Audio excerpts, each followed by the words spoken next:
Un sommet extraordinaire de la CEDEAO ce 14 avril 2018 à Lomé.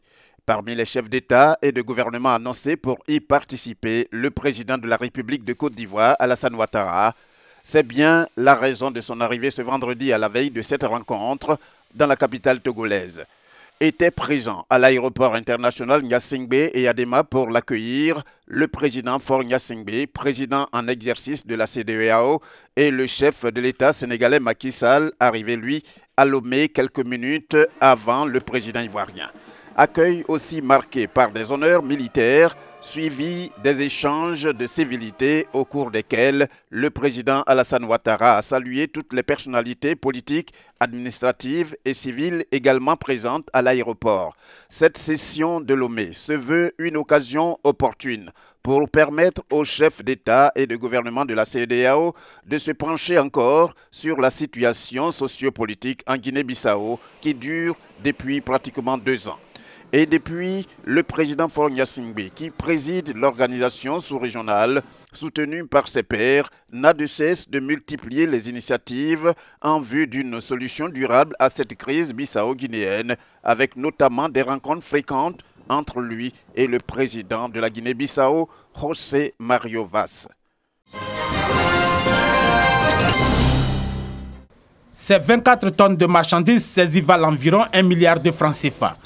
En provenance essentiellement des frontières ouest de la Côte d'Ivoire, elles sont composées de pagnes, de liqueurs, de champagne, de boîtes de conserve et surtout de produits pharmaceutiques non enregistrés.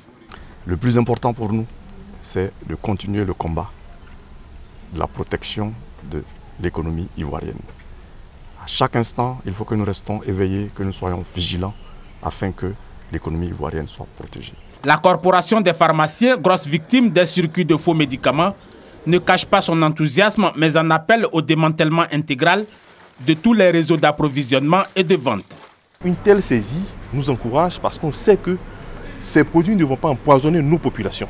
Toutes les villes ont aujourd'hui des marchés de rue. Nous demandons alors à nos autorités de prendre des décisions fortes de sorte que ces marchés soient fermés. Stockés à la brigade de Yopougon-Jesco et dans un entrepôt d'Azito, les produits appropriés à la consommation seront vendus aux enchères. Les faux médicaments feront l'objet de procédures puis détruits. Les fausseurs, lorsque nous les prenons, nous engageons une procédure qui, dans un premier temps, nous amène à récupérer avec eux, en termes d'amende, ce que nous pouvons récupérer. Et puis par la suite, nous les mettons à la disposition du juge. Le secrétaire d'État chargé du budget et du portefeuille de l'État salue les unités d'intervention de la Direction générale des douanes pour le travail abattu. C'est une vigilance de tous les instants qu'il faut. C'est la traduction donc, des instructions du Premier ministre Amadou Gon Coulibaly en lien avec la vision du président de la République de renforcer la protection de l'économie nationale et partant donc des emplois des Ivoiriens. Pour la mobilisation optimale des recettes fiscales, l'État continuera à équiper les services des douanes en matériel ultramoderne, mais il revient également à la population d'adopter un comportement citoyen en cas de constat suspect. 29 auditeurs, dont 4 Ivoiriens, ont pris part à la 2e session du cours régional de politique commerciale.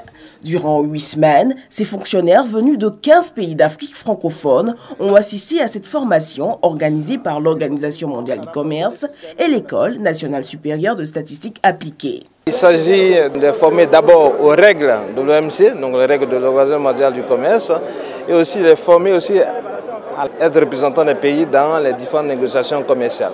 Donc c'est un premier niveau de formation. En plus de le background en économie, les participants ont reçu les rudiments nécessaires pour mieux appréhender le processus dans un système commercial multilatéral. Le fait d'avoir été sélectionné, c'est déjà bon, mais à la fin, il faut avoir le diplôme. Ça va beaucoup nous servir en matière d'élaboration de politiques et d'examen de politiques commerciales et même la formulation de nos politiques. Donc je pense que cette formation-là vient vraiment combler un gap qu'avant nous n'avions pas. Avec ces acquis, ces fonctionnaires pourront contribuer à une croissance des échanges commerciaux dans leurs pays respectifs. Représentant le ministre du Commerce, Narcisse Yesso a souligné l'engagement des États aux côtés des diplômés. Je voudrais vous redire combien vous êtes attendus sur ce chantier. et vous assurer de la disponibilité des gouvernements de nos États respectifs à vous y accompagner avec enthousiasme, confiance et responsabilité. Le deuxième niveau de la formation se tiendra à Genève, en Suisse. Les participants jugés aptes après la sélection pourront s'y rendre pour un perfectionnement.